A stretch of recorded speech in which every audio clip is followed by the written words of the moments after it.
The Englund Gambit may be risky, but it's also one of the most popular and dangerous traps in modern chess.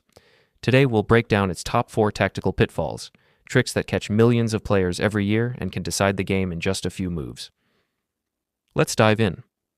The position begins after white advances the queen's pawn. If black wants to sharpen the game, they can suddenly sacrifice their central pawn. Once white captures it, black continues with knight to c6, attacking the pawn once more.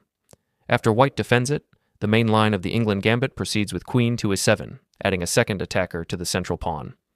When black attacks the central pawn on e5, white usually protects it with bishop to f4, creating a solid defense. But black replies with queen to b4 check, which simultaneously attacks the bishop and adds a third attack to the pawn on b2. A very natural-looking idea for white is to block the check and defend the bishop on f4 by playing queen to d2. At first glance, offering a queen trade seems strong, since an endgame would heavily favor white, but this move is actually a blunder due to queen takes b2, attacking the rook on a1. At this point, the only move that keeps white's rook safe is queen to c3. For a moment, it looks as if white is doing well, but that illusion disappears once black plays bishop to b4, pinning white's queen and essentially winning the game. The most common response for white is to retreat the bishop, hoping both to save the piece and to shield the king. However, black simply captures the pawn on b2, again threatening the rook in the corner. White often tries bishop to c3, aiming to protect the rook and chase the black queen away. But this is actually a losing blunder because of bishop to b4, the key trap of the entire Englund Gambit. The bishop on c3 becomes pinned to the king, meaning it can no longer capture the queen. With the bishop immobilized, black threatens to take either the rook or the bishop on c3. If white exchanges on b4, it only worsens the situation.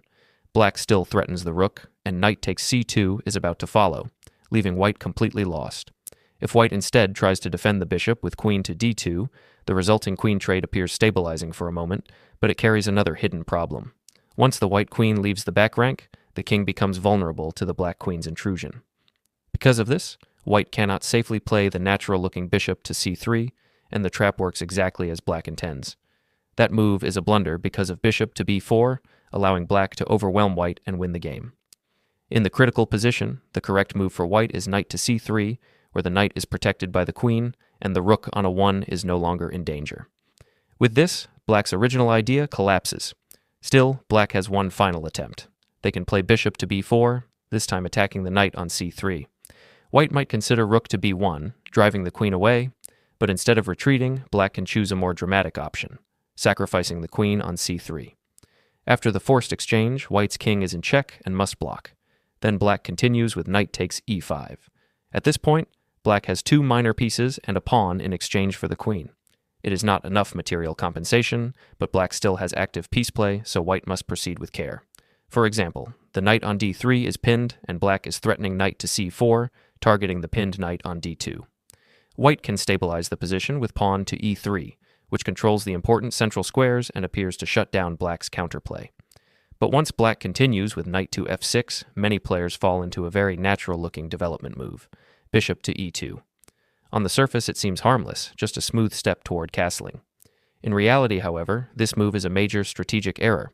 By placing the bishop on e2, white leaves the e4 square unguarded, giving black the opportunity to leap in with knight to e4. This move takes full advantage of the existing pin on the knight at d2. Because that knight is tied to the king, it cannot move, and suddenly white's entire queenside collapses. Black's pieces flood into the position, the threats multiply quickly, and white is left in a losing position with no effective way to recover. Because of this, black is now able to capture the knight. This is why it would have been much stronger for white to develop the bishop to d3 instead of e2. From d3, the bishop controls both key squares, e4 and c4, preventing the black knight from jumping into either of them. By placing the bishop on e2, white leaves e4 unguarded, allowing knight to e4, which wins the pinned knight. If white casually continues with castling, the situation becomes even worse. White not only loses the knight on d2, but also falls victim to a devastating fork against both rooks, and black wins the game outright. Now let's flip the board and examine some powerful counter traps for white. Black begins with pawn to a5, a move often criticized as one of the weakest responses to pawn d4, though not quite as bad as pawn to g5 on move 1. Jokes aside, pawn to e5 is still dubious, and white must know how to handle it accurately. After queen to e7, black adds pressure to the central pawn, white plays bishop to f4, and everything is under control. Then comes queen to b4, creating a double attack. White must avoid losing the bishop, so they retreat it. Black captures on b2, threatening the rook once again. White develops with knight to c3, and when black tries bishop to b4, attacking the knight, white calmly answers with rook to b1, beginning the counter-trap sequence. Up to this point, everything is still fine for white. We already discussed the queen sacrifice idea, but as long as white avoids blundering the knight later, black does not have sufficient compensation. After that, black usually plays queen to a3, and here is where most players end their Englund Gambit preparation. They learn that knight to c3 avoids the main trap, and they assume the gambit is solved.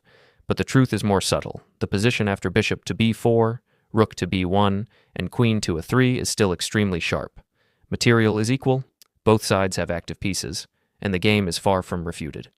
White often plays rook to b3 here, which is a decent move, as it pressures the queen and prepares to drive it away.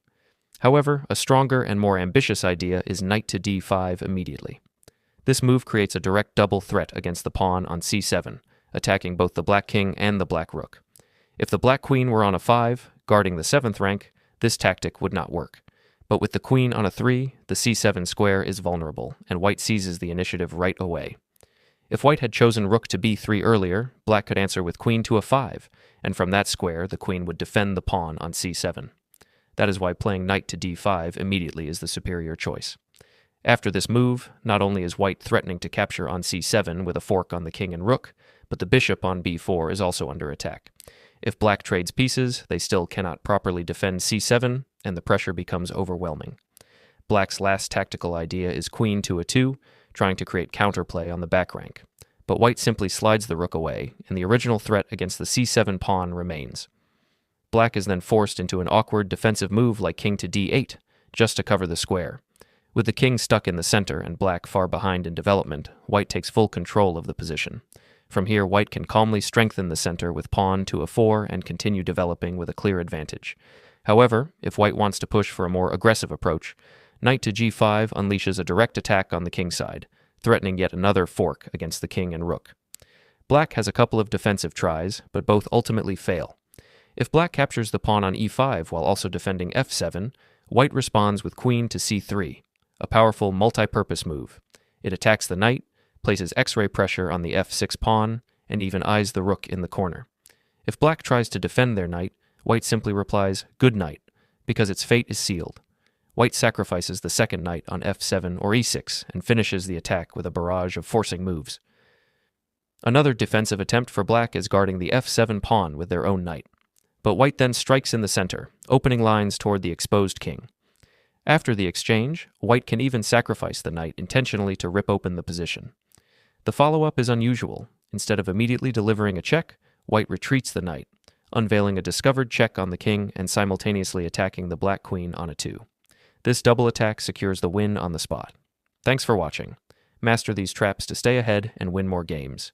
Keep learning, keep improving, and see you in the next video.